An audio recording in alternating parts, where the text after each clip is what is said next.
बिस्मिल्लाहिर्रहमानिर्रहीम। अस्सलाम वालेकुम एवरीवन, कैसे हैं आप सब लोग। मैं बिल्कुल ठीक ठाक हूँ और दुआ करती हूँ आप सब भी खैरियत से होंगे। और आज भी बहुत ज़्यादा गर्मी है हैदराबाद के अंदर, और इस गर्मी की वजह से इतने सारे बच्चे और बड़े सब बीमार हो रहे हैं। हमारे तो इर्द गिर्द सब जगह यही यानी कि वबा फैली हुई है कि मतलब डायरिया और उल्टी मोशन, बुखार बहुत शदीद बच्चों को लग रहा है। तो ऐसा ही कुछ हो रहा है। मौसम जो है ना बहुत ज़्यादा गर्म है और बच्चे नहाने से बाज नहीं आते और उनको नहा कर ही सुकून मिलता है। तो कूलर के आगे या फिर जिसके घर एसी है उनके आगे ना बच्चे डायरेक्ट चले जाते हैं नहाते ही।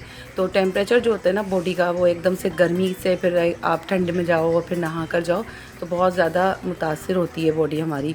और फिर बच्चे ठंडा पानी, कूलर का पानी है, कोल्ड ड्रिंक, जूसेस, इसका भी इस्तेमाल बढ़ जाता है। तो जिसकी वजह से बच्चे बड़े सभी बहुत ज़्यादा मुतासिर हो रहे हैं इस गर्मी से। और गर्मी का तो एक ही तोड़ लगता है कि बस ठंडी ठंडी लस्सी पी लो या ठंडे ठंडे मशरूबात पी लो या फिर आप नहा लो। अच्छा, मैं बाज़ार गई थी ना, तो मुझे यही था कि मैं आके अपना शावर लूँगी क्योंकि गर्मी इतनी शदीद है। तो कुछ सामान चाहिए था और मैं करीबी हमारे यहाँ एक स्टोर है उधर से लेकर आ गई थी ये सामान।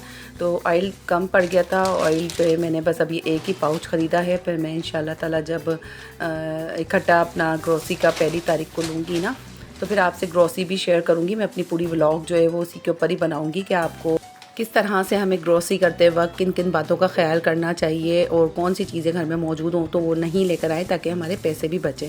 बहरहाल ये तो व्लॉग जब अपलोड होगी तो तभी आपसे शेयर करूँगी सारी बातें फ़ायदे की। तो मैं जब लेकर आई थी ना ये सनसिल्क गोल्डन वाला, तो मुझसे ना पंप इसका गिर के खुल गया था और ये मुझसे ही हुआ था। तो बस फिर मैंने यही सोचा कि इस्तेमाल तो वैसे भी करना है, इसको खोलना ही है, तो फिर कोई इशू भी नहीं है। तो बस फिर मैंने सोचा कि चले मैं आपसे दिखा भी दूँ व्लॉग में। और सनसिल्क गोल्डन और सनसिल्क एक प्याज वाला आया है, उसका मैं रिव्यू आपसे शेयर करूँगी जोजोबा ऑयल के साथ। तो वो वाला शैम्पू मैं यूज़ कर रही थी, 1 मंथ पहले ही लेकर आई थी, तो उसका भी रिव्यू मैं आपसे शेयर करूँगी। दूसरा ये कि ये हैंड वॉश जो ओएसिस का है ना, ये बहुत ही ज़बरदस्त हैंड वॉश होते हैं। इसकी फ्रेग्रेंस बहुत अच्छी होती है। इसका लिक्विड जेल जो होता है वो बहुत ही आउट क्लास होता है, यानी इसका रिज़ल्ट बहुत अच्छा होता है और आपके हाथ जो होते हैं वो नीट क्लीन कर देता है। और बिल्कुल भी ऐसा स्टिकनेस इसका फार्मूला नहीं है, बहुत अच्छा वाटरी फार्मूला है इसका। एक होते हैं ना कि ग्रीसी ग्रीसी से होते हैं तो हाथों से वो जाते ही नहीं है, रिमूव ही नहीं होते। लेकिन मैं फिर भी इसको जेल फॉर्म में होता है ना, तो हाफ़ बोतल के अंदर मैं इसको संभाल के रख लेती हूँ आधा। अच्छा, आधे लिक्विड के अंदर मैं पानी मिला के इसको एक बोतल बना लेती हूँ। ये मेरी एक हैंड वॉश की बोतल बन जाती है और जो आधा बचता है उसको नेक्स्ट टाइम के लिए रख देती हूँ ताकि टाइम टू टाइम मैं इसको निकाल लूँ और ये मेरे काम आ जाए। तो हैंड वॉश भी जो है ना बहुत ज़्यादा महंगे हो गए हैं, 250 का एक आता है और ये तकरीबन पूरे मंथ भी नहीं चलता क्योंकि हैंड वॉश का बहुत ज़्यादा ज़रूरत होती है। मुझे किचन के अंदर तो मोस्टली ज़रूरत पड़ती ही है, लेकिन बच्चे भी आके किचन में आके ही बच्चे हैंड वॉश कर रहे होते हैं नाश्ते वगैरह के लिए। जब खाना लगता है वैसे भी वो बाहर से आते हैं तो हैंड वॉश के लिए वो मेरे पास ही आते हैं किचन में। अच्छा, यहाँ पे ये वाला जो है ना लिक्विड में रख दूँगी। अच्छा, इतनी महंगाई हो गई है तो भाई मैं तो ये जुगाड़ करके ज़रूर चलती हूँ और थोड़े से पैसे अपने ज़रूर बचाती हूँ क्योंकि ऐसा ही है कि और भी बहुत सारी चीज़ें राशन के ऊपर बहुत ज़्यादा पैसे बढ़ गए हैं और बढ़ते जा रहे हैं डे बाय डे। तो बस इसी तरीके से फिर बस मैं थोड़ी बहुत जो मुझे लगता है कि जहाँ जहाँ मैं जुगाड़ लगा सकती हूँ तो मैं ज़रूर ऐसे जुगाड़ लगा के अपने घर को मैनेज भी करती हूँ, किचन को मैनेज भी करती हूँ और इसके अलावा अपने पैसे भी बचाती हूँ। अच्छा, यहाँ पे ये वाला सनसिल्क गोल्डन है ना, ये हमारे यहाँ पे 1 महीने से ज़्यादा ही चल जाती है पूरी बोतल, तो इसलिए मैं इसको लाना बहुत ज़रूरी समझती हूँ पंप वाला। लेकिन ये अभी पंप वाला नहीं आया था तो मैं इसको ले आई थी रमज़ानों में। तो रमज़ान के अंदर जब मैं ये लेकर आई थी ना, तो मेरे बालों को तो ये बहुत सूट किया, लेकिन यशा और मीनू के बाल बहुत ज़्यादा बारीक और बहुत ज़्यादा फिज़ी से हैं, तो उनके बालों को ये रफ़ कर रहा था, लेकिन मेरे बालों को ये सूट किया। इसके अंदर जोजोबा ऑयल और अनियन शामिल है, तो बहुत ही यानी कि इसके बेनिफिट हैं बालों के लिए। अनियन बहुत ज़्यादा अच्छी होती है, जोजोबा ऑयल भी बहुत अच्छा होता है बालों के लिए, उसकी लेंथ को ग्रो के लिए और बालों को शाइन देता है, बालों को जड़ से मजबूत करता है, हेयर फॉल को रोकता है। अगर आपके बाल ड्राई और फिज़ी हैं, जैसे कि नहा के आओ तो बम्प उठ जाता है बालों में और ऐसा लगता है जैसे चिड़िया का घोंसला रख दिया, तो आप लोगों के बालों का अगर टेक्सचर इस तरह का है तो आप लोग ज़रूर इस वाले शैम्पू को बाय करें और इसके बहुत ज़बरदस्त रिज़ल्ट्स हैं। तो ये वाला ओएसिस का जो मैंने बनाया है अभी हैंड वॉश, इसको मैं रख दूँगी अपने सिंक वाले काउंटर पे, और एक जो मैंने अब और दूसरा वाला हैंड वॉश जब मुझे ज़रूरत होगी तो मैं उसको भी इसी तरीके से बना लूँगी।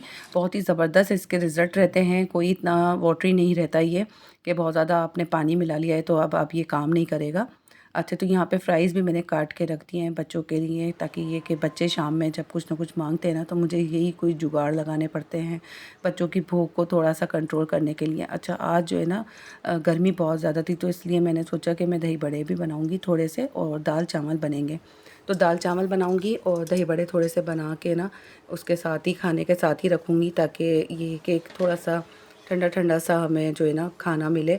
और दही बड़े मैं थोड़े से ठंडे ही रखती हूँ, फ्रिज के अंदर रख के ना इस्तेमाल करो, बहुत मज़े के लगते हैं। अच्छा, यहाँ पे मसूर की दाल मैंने निकाल ली थी, और सिंपल मैं मसूर की दाल चढ़ाऊँगी, कुटी लाल मिर्च, पिसी लाल मिर्च और हल्दी डाल के। अच्छा, जब इसके अंदर बॉयल आ जाता है ना, तो तभी मैं इसके अंदर नमक डालती हूँ, इससे पहले नहीं डालती, वरना दाल फटी फटी ही रहती है।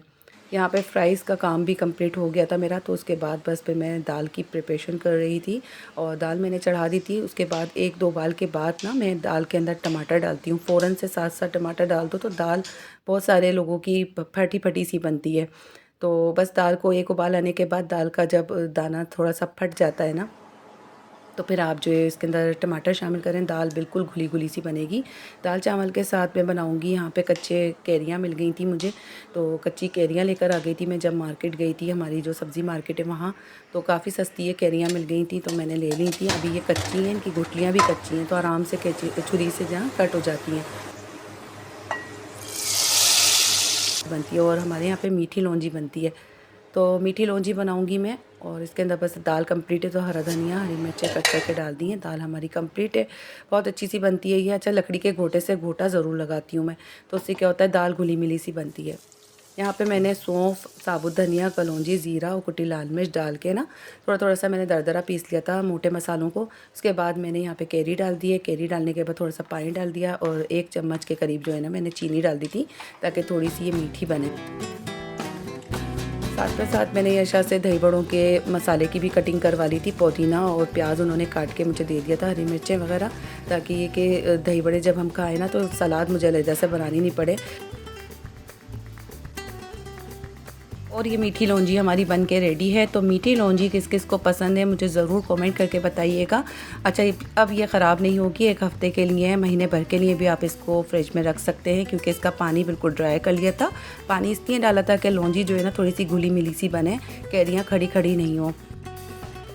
तो बच्चों को ना घुली घुली सी कैरियाँ अच्छी लगती हैं लौंजी की, और मसाला जो होता है ना थोड़ा सा ऐसा अच्छा लगता है जैसे आप मुरब्बा बनाते हैं ना, इस टाइप का सा। तो मैंने चावल भी यहाँ पे दम कर लिए थे, और दाल हमारी ऑलरेडी डन हो गई थी। जो मैंने क्यूब्स में प्याज कटवाई थी, यशा से चॉप करवाई थी, वो डाल दी है। थोड़ा सा पुदीना और हरी मिर्चें डाली हैं। उसके बाद मैंने दही डाल दिया, दही के ऊपर दोबारा से मैं ये बचा हुआ मसाला डाल दूँगी। और ये मैंने दही बड़ों का मसाला जो रेडी किया था रमज़ान प्रिपरेशन में, बस ये लास्ट बचा था, तो आज मैंने इसको भी फिनिश कर दिया। थोड़ा सा और बना के रखूँगी, क्योंकि हमारे यहाँ पे यूजुअली दही बड़े मोस्टली बन रहे होते हैं। ये हमारे दही बड़े बन के रेडी हैं, बहुत ही मज़े के बने थे। और गर्मियों में इस तरह से यानी कि मैं दही बड़े वगैरह का एडिशन कर लेती हूँ कोई भी डिश के साथ। ज़्यादातर राइस के साथ, मटर के चावल हैं या कुछ और आलू की तहारी वगैरह है, उसके साथ मैं बना लेती हूँ, और ये बहुत ही मज़े का खाना बनता है। तो बस सबसे पहले तो मैं अपनी प्लेट बना के आपसे शेयर करूँगी, कि आप भी देखें कि कितना अच्छा लग रहा होता है। तो इस तरीके से जो होता है ना खाना, जब आप सर्व करते हैं थोड़ा सा खुशनुमा करके, तो बच्चे भी खा रहे होते हैं, और 1-2 चीज़ें एडिशनल आप बना लें घर के अंदर, तो इतनी कोई कॉस्ट भी नहीं आती है, और खाना भी बहुत अच्छा हो जाता है। अच्छा, यहाँ पे मैं बताना चाहूँगी कि हमारी जो दादी थी ना, पहले जब वो बनाया करती थी लौंजी, तो कैरियों को उबालती थी और उसका छिलका पील नहीं करती थी। तो छिलका जो है ना उसका नहीं उतार के बनाती थी, और फिर जो बॉयल कर लेती थी हल्दी के अंदर, उसको ड्राई करके फिर वो लौंजी बनाती थी, तो बड़ी मज़े की बनती थी और लॉन्ग लास्टिंग भी रहती थी सरसों के ऑयल में। तो वो वाली लौंजी की बात ही अलग है, और अब वो लोग भी नहीं रहे, उनके जायके भी चले गए हाथों हाथ, बस उन्हीं के साथ ही चले गए। तो बस ऐसा ही कुछ है, और वो जायके आज तक भी हम मिस करते हैं। खानों के अंदर बहुत ज़्यादा चेंजिंग आई है, और बहुत ज़्यादा जायके जो हैं वो दौर के हिसाब से चेंज होते जा रहे हैं। यहाँ पे दाल चावल बहुत ही मज़े के बने थे, और लौंजी भी बहुत एंजॉय करी।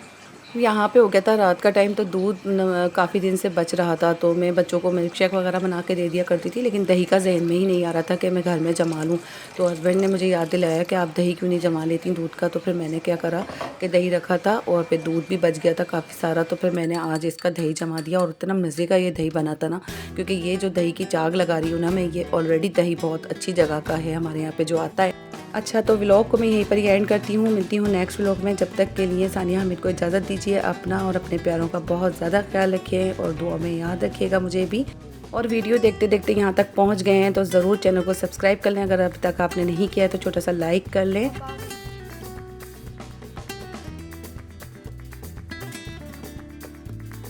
और मिलती हूँ नेक्स्ट वीडियो में। जब तक के लिए अपना बहुत सारा ख्याल रखिएगा। अल्लाह हाफिज़।